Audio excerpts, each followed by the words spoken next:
On this development, the former national youth leader of the Labour Party, Anslem Eragba, joins me on the program. And the deputy chairperson of the Labour Party, Funke Awolowo, was supposed to join the conversation, but she called off a few minutes to the program. We'll continue to keep tabs with the pro-Abure camp before the show ends. Thank you for joining us, Mr. Eragba. The Abure camp has reacted to the meeting convened by Governor Alex Otti, saying that all those who converge on Umuahia have no power within the party's constitution, the Electoral Act, and even within the Constitution of the Federal Republic of Nigeria to convene any meeting of the party. On what premise was that meeting held? Okay, thank you. TVC News. Eragba Anslem, the immediate past national youth leader of Labour Party in Nigeria, immediate past only in the last 2 days. The structures of the Labour Party National Working Committee, State Executive Council structures were dissolved on the 4th of September 2024 in Abia, Umuahia. Now, that is because the tenure of the last National Working Committee expired. We were elected in the National Convention on the 10th of June 2019 in Akwanga, Nasarawa State. The Constitution of the Labour Party provides for a 4-year tenure for any National Working Committee. You are aware that for the State Executive Council structure, their tenure is 3 years, ideally, renewable 3 years. So what that presupposes is to say that ideally the original tenure of our administration would have lapsed on the 9th of June 2023.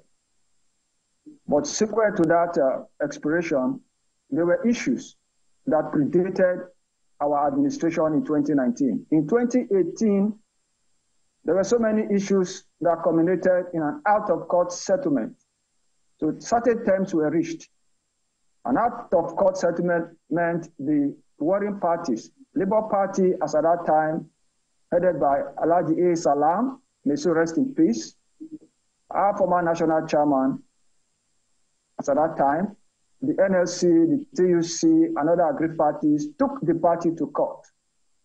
Justice Gabriel Kolawole, sometimes in March 18, 2018, gave an out-of-court settlement terms that became a ruling by way of terms of settlement. What were the terms?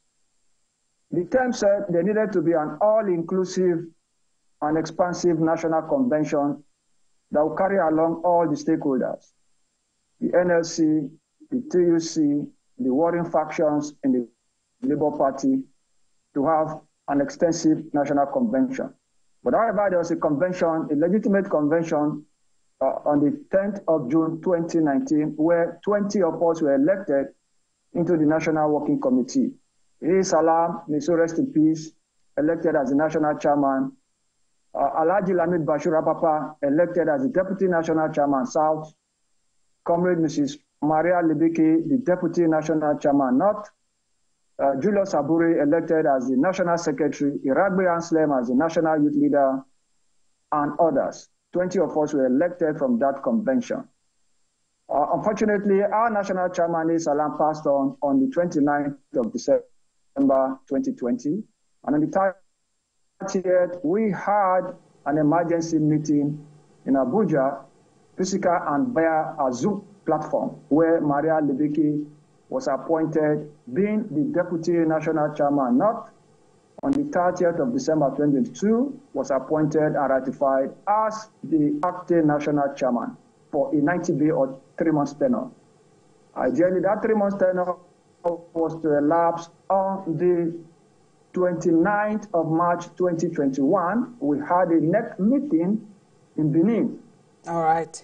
Edo State with the intention of ratifying probably Maria Libeke as national chairman or Alhaji Lamid Bashir Apapa as national chairman, because the Constitution provided for only the deputies to ascend in case of vacancy for the national chairman. I hear you, Mr. So Eragba. there is no provision in law. Mr. Eragba, I hear you, and I sincerely appreciate you for laying that foundation to help us understand where this is emanating from. But, we don't have so much time, so let's get straight into the issues. We're talking about the legality or otherwise of the meeting that was summoned by Governor Alex Otti, because now the Labour Party is factionalized and the other camp is not in agreement with the outcome of that meeting. Thank you. Quickly, let me go straight to the issues. When you go to the Labour Party Constitution, Article 13, 2A, 3, 18, and I'll read quickly. It talks about the structures, the party organ. Now, Article 13 talks about the party organ, talking about the National Convention, which is the most senior organ of the party. Then the next of that organ is the National Executive Council. Now, the third most senior organ is the National Working Committee. You have the State Working Committee. Now, quickly, let me read something for you quickly so that you see. First and foremost, the point is all that took place in Abia was very legitimate, it was very constitutional, was very legal. And this is the import of that legality. The National Executive Council, which is the second most senior organ of the party structure. Article 13, I'll go straight quickly. Article 13B. Powers and functions of the National Executive Council. Now, to be responsible for overall administration and organization of the party and putting into effect the decisions of the National Convention. Now, the National Executive Council prepares the agenda.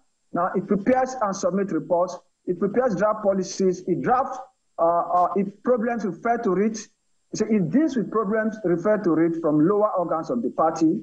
For instance, NWC is a lower organ in the party hierarchy compared to the National Executive Council. However, members of the National Executive Council, let me quickly read the members so that you see where this is coming from. It's important we know. These are the composition of the National Executive Council. 1, the National Chairman, the 3 Deputy National Chairmen, the President, Vice President, President of the Senate, Deputy President of Senate, Speaker and Deputy Speaker of the House of Reps, each produced by the party. All right, Mr. Eragba. So did Governor Alex Otti do the right thing? Did he do the right thing by convening that meeting? Yes or no? That's the point I am now. He did.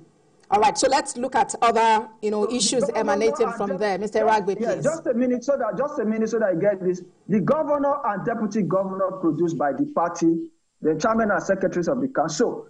Now, with the expiration of our tenure, the most senior Labour Party official in Nigeria became the single governor we have, who is Dr. Alex Otti of Abia State. Remember, I just told you the National Executive Council is a senior organ than the National Working Committee. And in that organ, you have the only governor who is the most senior in hierarchy today in Nigeria, because our tenure elapsed. So what he did is absolutely in line with the constitution of the party. All right. So another members of the National Executive Council are the NSC president, the TUC president, their secretary generals, then the chairperson of the political commission. That's the women. So these are the existing people who now have the power to summon or probably appoint other people into that meeting. If you go down the provisions 18, you will see that they had actually carried out their constitutional duties in line with the Constitution. So it was very legal. All right, Mr. Eragba, we need to take a break now. When we come back, the conversation continues, and it's on the internal wranglings within the Labour Party. Please stay with us.